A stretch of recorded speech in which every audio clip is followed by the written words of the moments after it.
The candles were Italian, naturally. Jessica Obi could tell by the way they burned.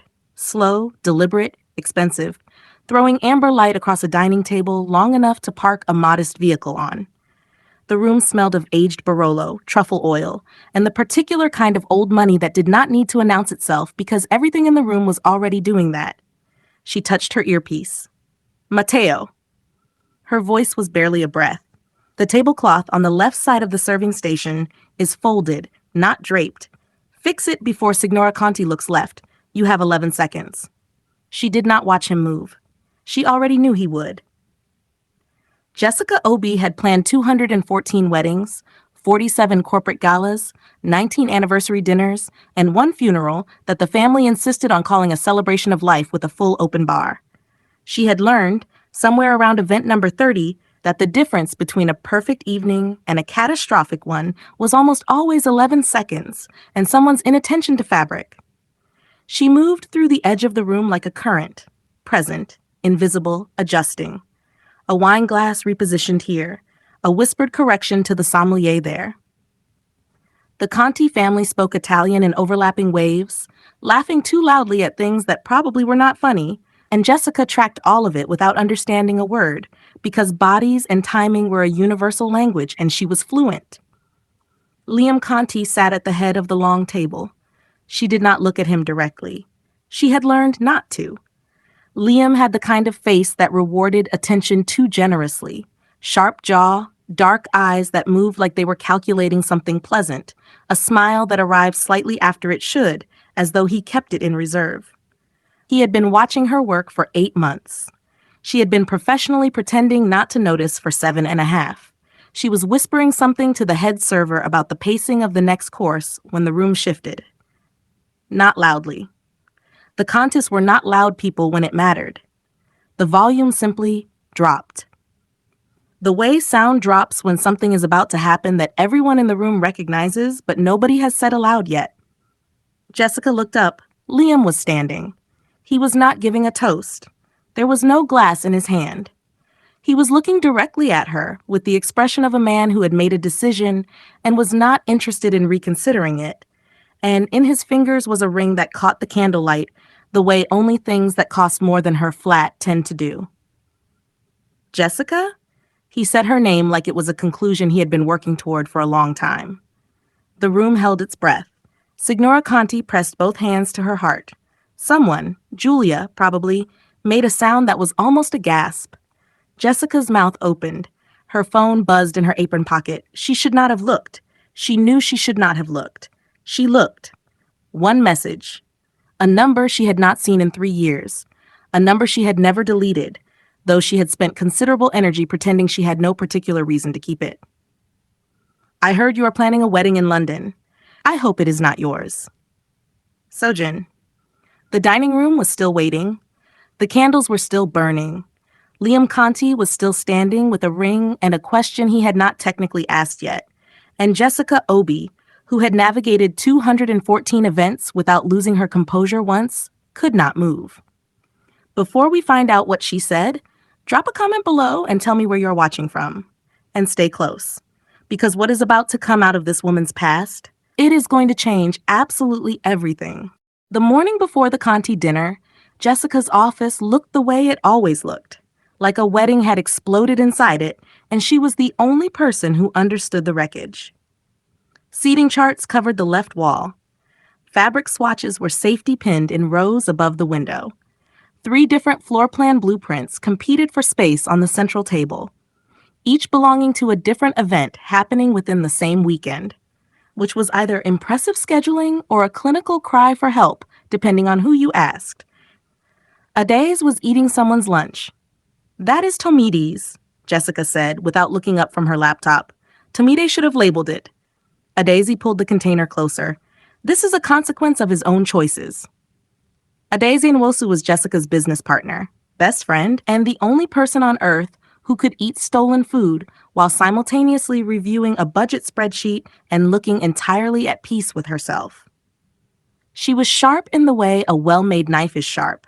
You only notice the edge when it was already too late. She had joined Jessica's business 4 years ago as a logistics coordinator, and had quietly become the person the whole operation ran on, which she acknowledged by charging accordingly and accepting no argument on the subject. She was also currently watching Jessica the way she watched things she found interesting, with her chin slightly tilted and her expression carefully neutral. "You have the Conti dinner tonight," Adais said. "I am aware. Liam will be there. He lives there, Adaisi. He has been there every single event for 8 months." A pause. The fork hovered. "That is not a coincidence. That man is conducting a campaign." Jessica closed one spreadsheet and opened another. "He is a client's family member. I treat him accordingly. You treat him like a variable you have decided not to solve for." Adais pointed the fork in her direction. "Which is its own kind of decision." Jessica said nothing. This was also its own kind of decision, and they both knew it. The truth about Jessica Obi, the version that lived underneath the clipboard and the perfect event timelines, was this. She was exceptional at holding other people's most important moments together and genuinely terrible at having her own. She had watched 214 couples stand at altars and say words that meant "I am choosing you above every other possible version of my life." And she had felt, each time, a complicated mix of professional satisfaction and something else that she did not examine closely because examining it closely had never seemed productive. She ran toward other people's chaos. It was easier than sitting on her own. Her mother called it dedication. Adaisi called it avoidance. Jessica called it a business model and refused to engage further. She was good at her work because she cared, genuinely, specifically, about the people she worked for. She remembered that the bride's mother had once mentioned she hated the smell of lilies, so there were never lilies. She remembered that the groom had a stutter that worsened under stress, so she always gave him 3 minutes alone before the procession. She held the details of other people's lives with enormous careful attention. Her own details she kept behind a door she did not open. Adais, who had watched all of this for 4 years, glanced at Jessica's phone sitting face up on the desk. The screen background was a city skyline, a particular sweep of rivers and lit buildings against a night sky that was neither London nor Lagos. It was Seoul. It has been in Seoul for 3 years. Adais looked at it. Then she looked at Jessica. Jessica, who had noticed Adaisi looking, returned her attention to her spreadsheet with the precise energy of someone who had absolutely nothing to explain. The silence between them was the kind that had history in it. Because here was the thing about Jessica Obi that almost nobody knew. Not her mother, not her clients, not the 214 couples whose most important days she had shepherded into existence. She was already married. She had been married for 3 years. She had married a man she met at midnight in Seoul, in a restaurant that smelled of sesame and rain, because she had been crying into her food and he had slid his handkerchief across the table without a word. She had married him at the end of a week that felt like it existed outside the normal rules of her life, drunk on Korean pear wine, on a bet she refused to lose, in a municipal office with fluorescent lighting, and a clerk who seemed entirely unsurprised by the situation. She had told herself it was not a real marriage. She had told herself this repeatedly, with great conviction, for 3 years. She had never filed for divorce because doing so would require admitting it had happened, and also because the paperwork was genuinely very complicated, and also, though she would not have said this out loud under any circumstances, because some part of her had quietly, stubbornly refused to make it unreal. Adais finished the stolen lunch, closed the container, and said nothing. Jessica's deepest fear was not being unloved. It was being known completely, without management or careful editing, and still chosen. She had never let anyone close enough to find out whether that was possible. She had been avoiding the test for 28 years. Tonight, the test was about to come looking for her. She smiled. It was the smile she used when a cake arrived at the wrong venue, when a string quartet showed up missing a cellist, when a groom fainted during the vows, and she had to direct everyone's attention elsewhere while discreetly ensuring he did not hit the floor. It was a professional smile, warm, steady, containing absolutely nothing of what was actually happening behind it. "Give me until Friday," Jessica said. Liam Conti looked at her for a long moment. Something moved across his face. Not hurt, exactly. More like a man recalibrating. Then he nodded once and sat down, and the room exhaled, and the dinner continued. And Jessica spent the next 40 minutes directing the dessert course with her phone burning a hole in her apron pocket and her mind 3 years away. Seoul had not been the plan. The plan had been simple. Fly in, coordinate a luxury wedding for the Harrington Chens, fly home, 4 days, one event. Clean and professional. What actually happened? The reception hall flooded on day 2. The imported flowers developed an unidentified mold. The 5-tier cake, which had been designed to survive a minor earthquake, melted in a humidity failure that the venue blamed on an act of God, and Jessica blamed on an inadequate refrigeration system she had flagged in her pre-event report. And on the morning of the wedding itself, the groom, a very wealthy, very indecisive man named Philip, boarded a flight to Jeju Island with the best man and did not look back. Jessica had handled all of it. She had found a backup venue in 4 hours. She had sourced replacement flowers from 3 different markets. She had managed the bride's mother, the bride's grandmother, the bride's 7 bridesmaids, and the caterer who tried to quit, all in the same afternoon. She had held everything together until the moment she handed the bride, who had, remarkably, decided to throw the world's most fabulous party anyway, off to the care of her remaining guests. Then Jessica had found a restaurant. A small, quiet one, open past midnight, tucked between 2 buildings in a neighborhood she did not know the name of. She had sat down, ordered bibimbap because it was the first thing on the menu, and cried. Not decorously. Not the kind of crying that photographs well. The full kind, with shoulders and sounds. The kind that had been accumulating for 6 months of 60-hour weeks and no days off, and not a single moment she had spent doing anything for herself. She was making, as she would later learn, the other customers deeply uncomfortable. The handkerchief arrived before she saw the hand that placed it. White, folded precisely, slid across the table with quiet efficiency. Jessica looked up. He was tall in the way that registered as stillness rather than size. Dark eyes, a jaw that looked like it had been designed with architectural intention, and the expression of a man who had assessed the situation and made a practical decision. He was eating alone. He had not moved his food. He was simply waiting to see if the handkerchief would be accepted. She took it.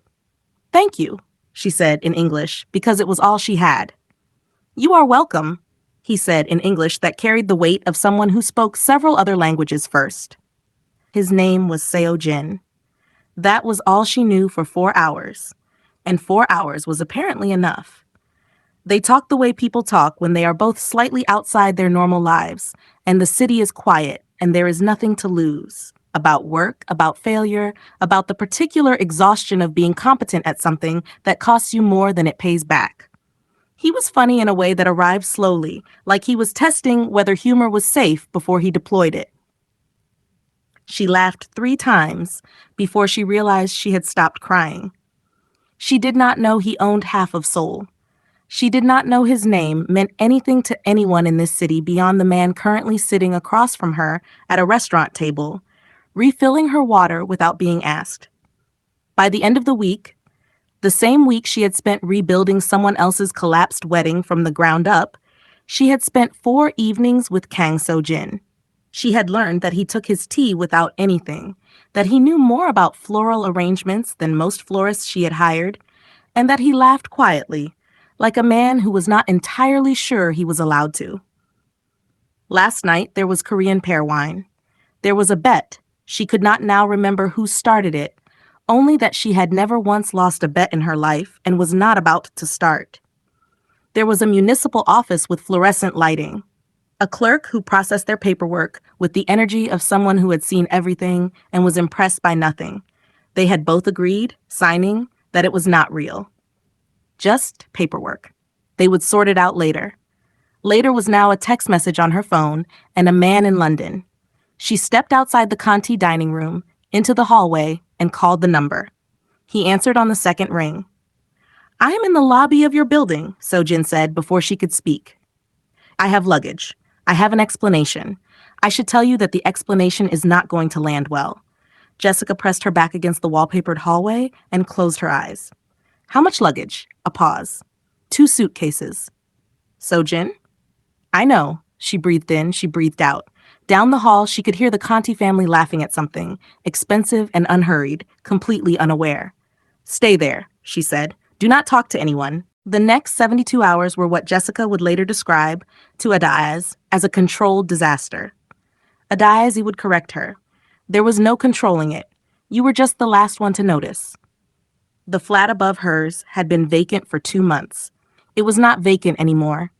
Jessica discovered this at 7 in the morning, standing in her kitchen waiting for her kettle, when she heard footsteps directly above her head, measured, unhurried, moving from one end of the flat to the other, with the particular confidence of someone who had already memorized the floor plan. She looked at the ceiling for a long moment. Then she texted, "You rented the flat above mine." The response came immediately. The location was convenient. She put the phone face down on the counter and had a brief, private conversation with whatever force governs the universe about its sense of humor. Seojin had arrived with 2 suitcases, a slim folder of documents, and the manner of a man conducting an administrative exercise. This was his position, and he maintained it with impressive consistency.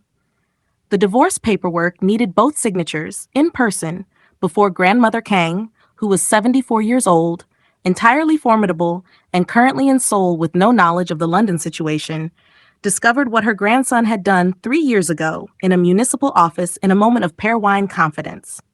She will either disown me, Seojin explained, sitting at Jessica's kitchen table the morning after his arrival, the folder open between them, or she will adopt you. I cannot predict which.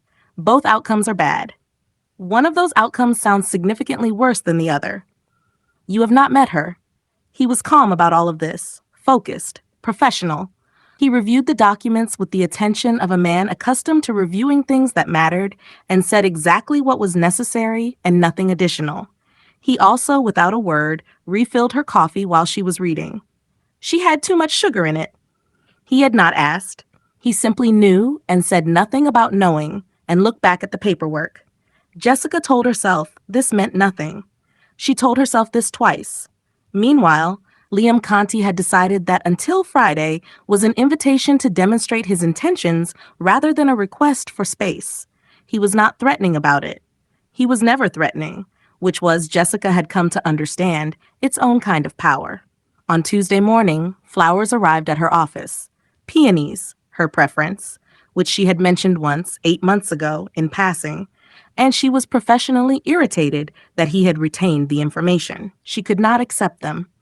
She returned them with a note. Professional boundaries. J. He appeared at her office at noon to review the timeline for his cousin's engagement party, which was not until March and required no immediate review. He sat across from her desk with the patience of a man who had decided something and was simply waiting for the world to catch up. You are not here about the timeline, Jessica said. No, Liam agreed pleasantly. Then I have another appointment in 8 minutes. He stood. He adjusted his jacket. At the door, he paused and looked back at her with an expression that was so uncomplicatedly genuine, it was almost unfair. I just wanted you to know, he said, that Friday still stands. I'm not going anywhere. He left. Jessica sat very still for a moment. Then Adayaz appeared in the doorway, eating a biscuit that belonged to the office tin. He sent his assistant ahead of him, she said, to make sure you were in the building. I charged the assistant £40 for confirmation. Jessica looked at her. I told you. Adayaz brushed a crumb from her blouse. Retirement plan. It emerged over the following 48 hours that Adayaz had identified the situation with her characteristic precision and adapted accordingly. Liam's associates wanted to know Jessica's schedule. Seojin's associates, quiet men who appeared and disappeared with the efficiency of people paid specifically to do so, wanted the same information. Adayaz charged both parties separately, in cash, without informing either that the other was paying. She called this ethical because she was providing accurate information to both. Liam brought her a gift on Wednesday morning, a gesture toward goodwill. Adayaz examined it. Wrong brand, she said. Try again. He thanked her and left. He sent the correct item by 3 o'clock. Adayaz accepted it without comment, which was the highest form of approval she offered. On Wednesday evening, Seojin knocked on her door with a pot of rice. "Peace offering," he said. She let him in because the gesture was genuine and she was hungry, and also the ceiling footsteps had been disrupting her concentration all day, and she thought perhaps proximity would be easier. The rice was Korean fusion jollof. He had found a recipe online. He had followed it, he explained, exactly. Jessica took one bite. Her face did something involuntary. Seojin watched her with complete seriousness, the expression of a man waiting for data. "It is interesting," she said carefully. "It is wrong," he said. "I can tell from your face. Your face is very honest." "My face is fine. You look like you are solving a problem politely." She put the fork down, stood up, walked to her kitchen doorway, and stood there for 30 seconds with her back to him, composing herself. She could hear him behind her, utterly still, waiting. She came back. She picked up the fork again. "I followed the instructions exactly," he said one more time, with the gravity of a man who genuinely could not locate the error. Jessica pressed her lips together very firmly and looked at the ceiling. The ceiling, at least, was not looking back. It was nearly midnight when she heard the knock. Jessica was on her balcony with cold tea, the London skyline spread out before her in its usual indifferent sprawl of light and noise. She had been sitting there for 40 minutes, not thinking about anything specific, which was her most elaborate form of thinking about everything. Seojin was at her door with a single document. "You left this on the table this morning," he said, holding it up. "Page 7, your signature was missing." She looked at him, then at the document, then back at him. "It is midnight. I noticed. You could have slid it under the door." A pause. The document remained in his hand, neither advanced nor withdrawn. Something moved across his face, a small, controlled adjustment, the kind made by someone accustomed to giving nothing away, discovering that a door has been left open. "I could have," he agreed. She stepped back. He came in. They ended up on the balcony the way they had ended up talking in Seoul, without a plan, in the particular way that happens when neither person is quite ready to be alone yet. The city moved below them. She refilled her tea.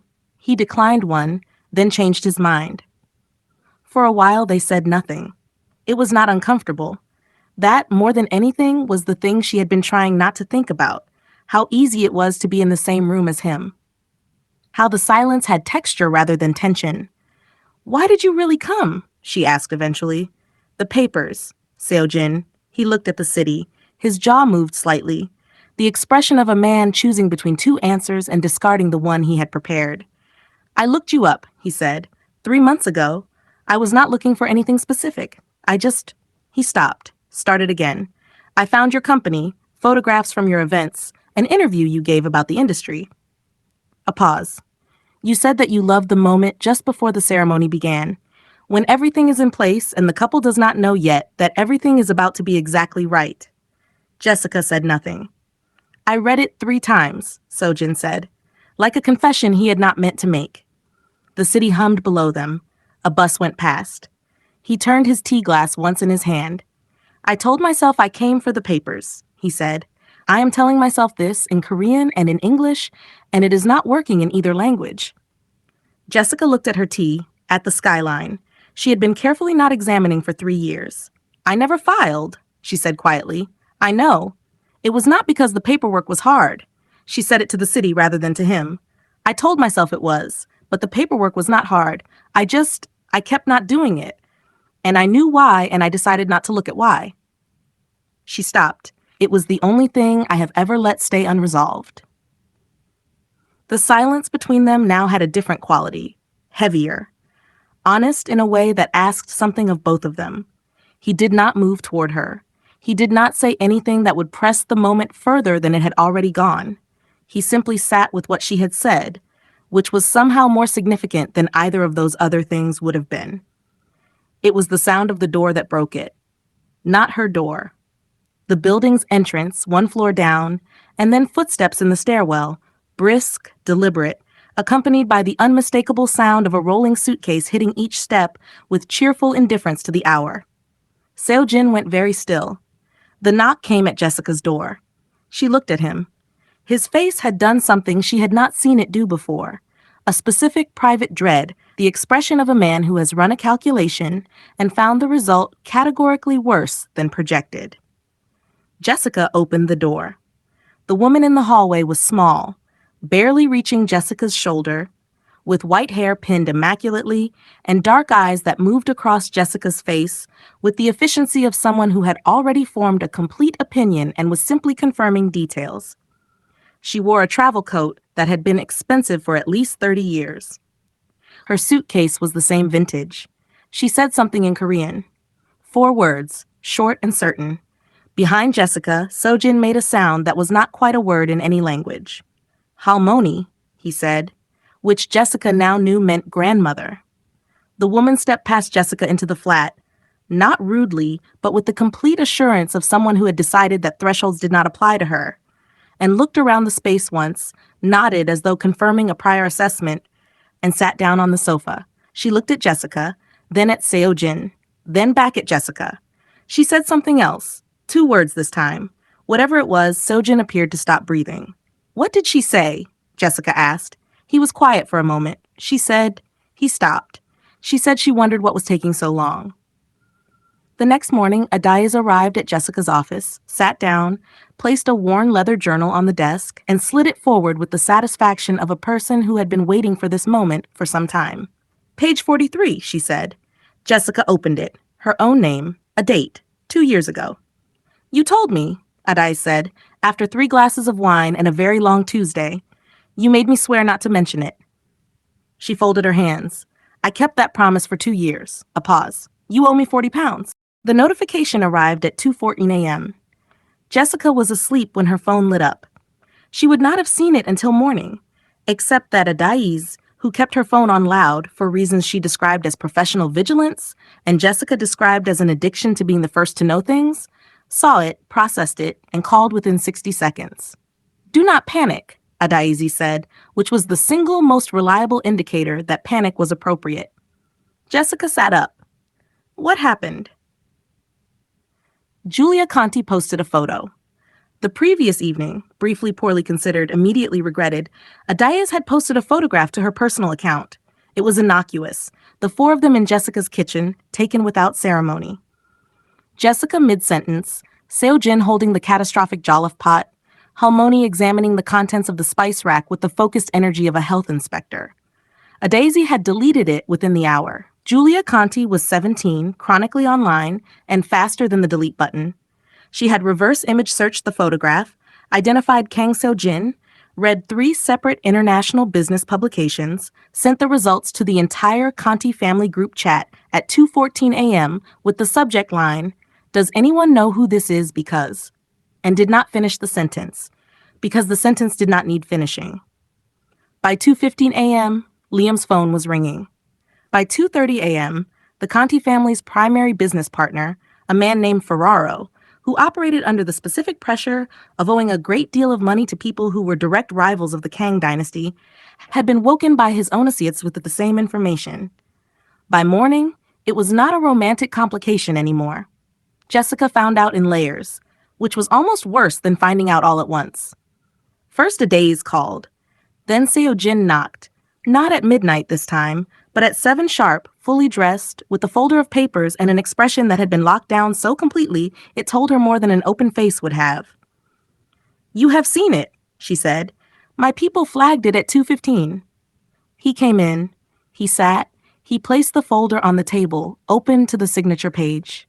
"Jessica, tell me what this actually means," he told her. The business partner financing the Contis' largest current operation was a man with a long history and a specific grudge against the Kang dynasty, a grudge rooted in a territory dispute 3 years prior that had been formally settled and informally never resolved. The moment Seojin's presence in London became known, not just known but linked, publicly and photographically, to the family Ferraro was currently financing, it became a problem that both parties would feel pressure to resolve. The simplest resolution from Ferraro's perspective was leverage. The person who held the most leverage was the one who knew everything. Jessica, who had spent 8 months inside the Conti family's most private events and the past week inside Seojin's situation, knew everything. "You need to step back," Seojin said, "from the Conti contract, from proximity to my business, from anything that connects you to either side." He said it evenly, the way he said things that cost him something. The papers need to be signed today, quietly, before Ferraro's people make the connection formal. She looked at him for a long moment. You came here for the divorce? She said. Yes. And now, the moment it becomes complicated, the answer is still the divorce. The answer is keeping you out of the middle of something that is not yours. It has been mine for 3 years. Her voice was level. Whether I signed the paper or not. Seojin said nothing. His jaw was set. His eyes said something entirely different from his posture, but his posture was the thing she had to look at, and his posture said, "This is the only way I know to protect something." She understood that. She even believed it. It still felt exactly like being left at a restaurant at 4 a.m. with the bill. She picked up the pen. She put it down. She stood and walked to the window. Liam arrived at her office at 10. He came alone, without an assistant, without the easy charm he usually carried like a second jacket. He sat down across from her and said, "My family wants me to end this." I know. They believe the cleanest solution is to distance the Countess from anyone connected to Kang. I know. I told them no. He said it simply, without drama, without the performance she might have expected from him. I told them that I do not make decisions about people the way I make decisions about property. He looked at her steadily. I am aware this surprised them. It surprised me slightly as well. Jessica looked at him, at this man who had watched her work for 8 months and decided she was worth complicating his life over, and meant it, which was the most inconvenient thing he had ever done. 2 men, one protecting her by stepping back, one refusing to step back at all. And Jessica Obi, who had managed every crisis placed in front of her for 6 years without losing her footing once, sat at her own desk with a pen she had not signed and a headset she had not put on, and the specific, vertiginous feeling of being inside an event she did not know how to run. For the first time in her professional life, she had no plan. The clipboard was useless here. She found Jessica in the kitchen at 7 in the morning. Not found, exactly. Halmoni did not find people. She arrived where people were, as though she had always intended to be there, and the other person had simply not been informed. Jessica was standing at the counter making coffee she did not particularly want, staring at the middle distance, when the small woman in the immaculate housecoat walked in, surveyed the kitchen with her customary efficiency, and sat down at the table. Jessica set a second cup down without being asked. Halmoni looked at it, then at Jessica. The corner of her mouth moved. Not quite a smile, more like the acknowledgement of a point scored. She said something in Korean. Short, declarative. I don't speak, Jessica began. Halmoni held up one hand. She understood. She reached across the table and tapped it twice. Sit. With the authority of someone who had been giving instructions for 74 years and had never once needed to repeat herself. Jessica sat. What followed was not, technically, a conversation. It was something more efficient than that. Halmoni spoke in slow, careful fragments of English, some complete, some not, bridged by gestures and expressions that carried more precision than most full sentences Jessica had ever received. She pointed at the ceiling, Seojin's flat above. She shook her head slowly, not with disapproval, but with the patient recognition of something she had seen coming from a long distance. He does not sleep, she said. Up there. She tapped the table again. Pacing. Jessica said nothing. Halmoni looked at her with the dark, unhurried eyes of a woman who had watched a great many people try to hide things and had found all of them eventually. I watch him, she said. 30 years. I watch how he looks at things. She paused, selecting her words the way you select fruit, pressing lightly, testing for what was underneath. Business, buildings, people who want something. She held Jessica's gaze. He looks at all of it. She made a gesture, flat, even, the hand of a man surveying territory, like this. Then she turned her palm upward. A different thing. Something that costs something. You, she said. He looks at you like this, since he was a boy who laughed without, she searched, without checking first. The kitchen was very quiet. Jessica looked at her coffee cup, at the window, at the entirely ordinary morning light coming through it, which had no business being as sharp as it currently felt. She had spent 3 years arranging other people's most important moments. She had held their flowers and their timelines and their fears, and she had delivered them, clean and certain, to the threshold of their own lives. And then she had packed her clipboard and gone home to a flat where the phone background was a city skyline she had told herself she kept for no particular reason. She had been the most competent person in every room she had ever entered. She had also been the most absent. Not from the room, from herself, inside it.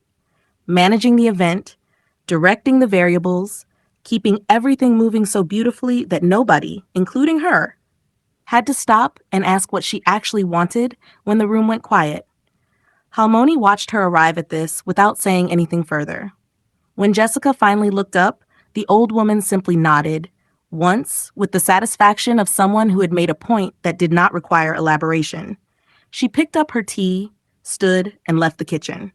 Liam was waiting outside the office when Jessica arrived at 9. Not inside, not with flowers, not with the practiced ease he usually wore like a good suit. He was leaning against the wall in the corridor with his hands in his pockets, looking, for the first time since she had known him, like a man who did not know how the next 5 minutes would go and had decided to show up anyway. "I am not here for the engagement party," he said before she could speak. "I know." He straightened. "I have been thinking about what you said, what you did not say." He paused. "I have been thinking about how, for 8 months, every time I came near you, you became 3% more efficient, like you were running a very organized operation called Not This." He was not smiling. He was not performing anything. He was simply unusually present.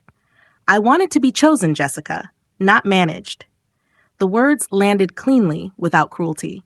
That was what made them land at all. She looked at him, at the man who had chosen her loudly in front of everyone, without hesitation, and meant every word of it. "You deserved better than to manage," she said. "I am sorry." He was quiet. Then, simply, "I know." They stood in the corridor for a moment, two people being honest with each other, which is a rarer thing than it sounds. Then Jessica picked up her clipboard, looked at it for one long moment, and set it on the table beside the door. She did not pick it up again. She made a decision, not for Liam, not for Seojin, not for the Conti family, or the Kang dynasty, or the 40 pounds she owed Adaez. For herself. The first one, clean and uncomplicatedly hers, in 3 years. She took out her phone and made a call. "I need you to come downstairs," she said. "Bring the papers." The Castellano Reyes engagement party was booked for Saturday evening.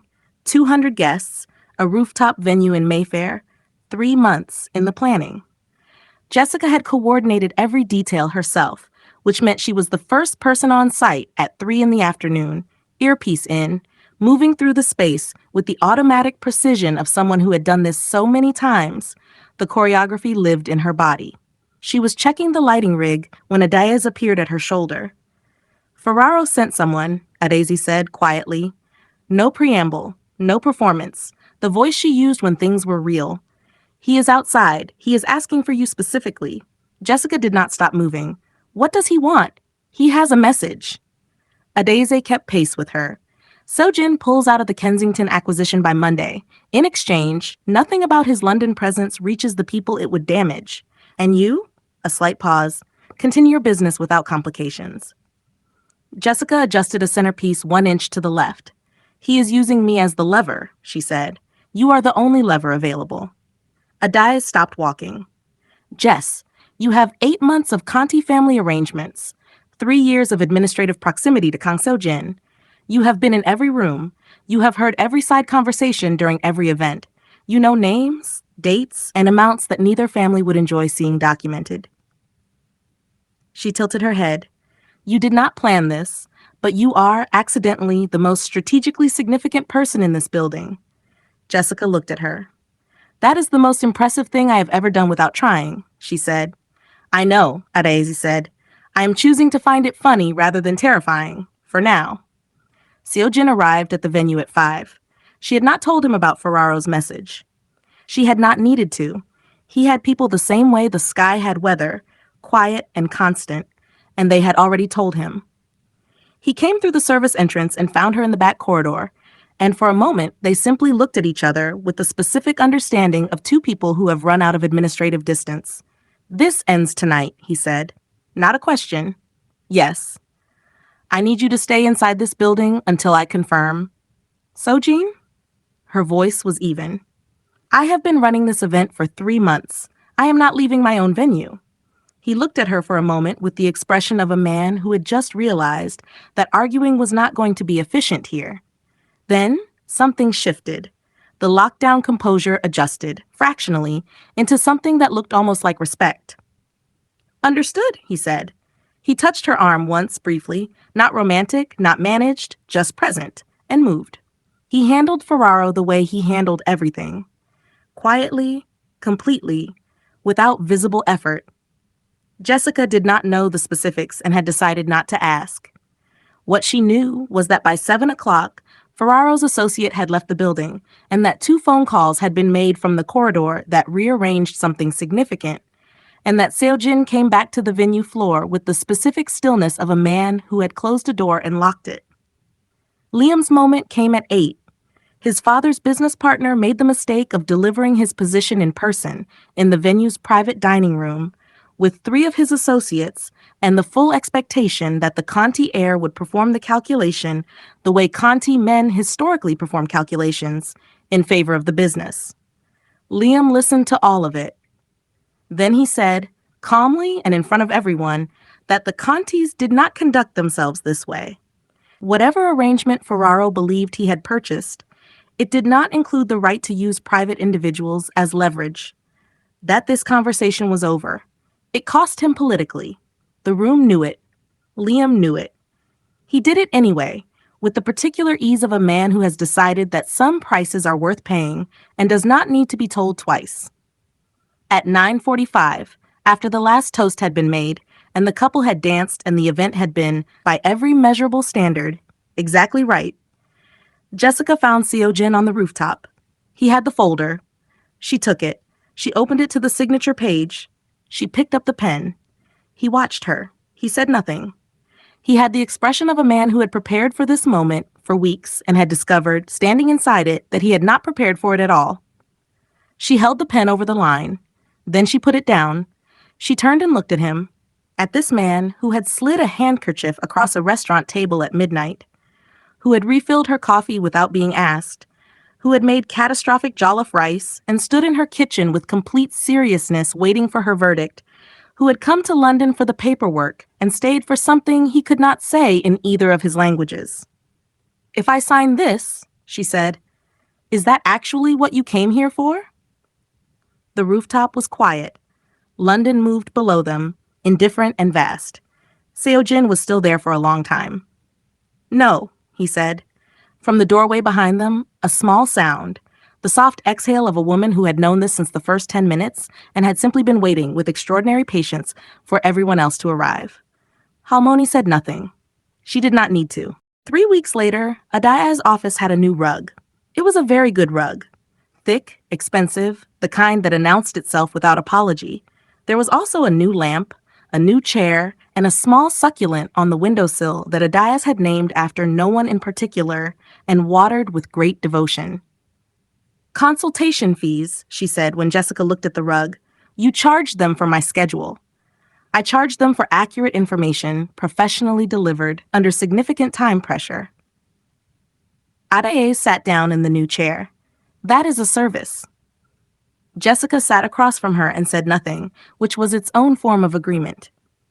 The Conti business had been quietly restructured over the preceding weeks. Liam had taken a leadership position that moved him, deliberately, permanently, away from Ferraro and the arrangements that had made Jessica a lever. His family had opinions about this. Liam had listened to all of them and proceeded anyway, which was, Jessica suspected, the first fully independent decision he had made in some time. He did not come to thank her. He sent Adaye a gift instead, the correct one, without being told, without being prompted. Adaye received it, examined it, and said simply, he learned, which was the highest thing she offered anyone. Halmoni had extended her visit indefinitely. She had opinions about British weather, just which she considered a personal insult. She had opinions about British bread, which she had stopped eating entirely and replaced with supplies she had couriered from Seoul. She had rearranged Jessica's kitchen on a Tuesday without informing anyone, and the new arrangement was, infuriatingly, more logical than the original. Jessica had let her. She was not entirely sure when she had started letting Halmoni do things without redirecting or managing the outcome. She suspected it had happened the same way most true things happened, gradually, and then all at once. The divorce papers were still unsigned. In their place was a conversation, the kind that had started on a rooftop at 9:45 and had continued in fragments and full evenings and one very long Saturday into something neither of them had a clean name for yet. Seojin had stopped calling it administrative. Jessica had stopped calling it complicated. They were, for the first time, simply finding out. 3 weeks and 2 days after the Castellano Reyes engagement party, Jessica was at a new venue, a new couple, standing with a florist who could not decide between ivory and cream and seemed to believe these were different things. She was mid-sentence when she saw him at the entrance. Seojin, 2 coffees, both with too much sugar.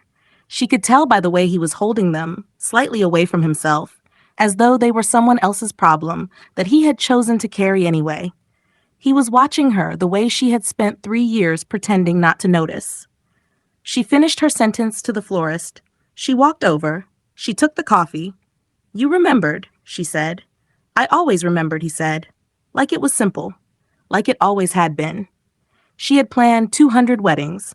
She had survived 2 proposals, 1 grandmother, an international incident, and 40 pounds she still owed Adais. And standing in a venue that smelled like fresh flowers and second chances, Jessica Obi finally understood what she had been arranging all along.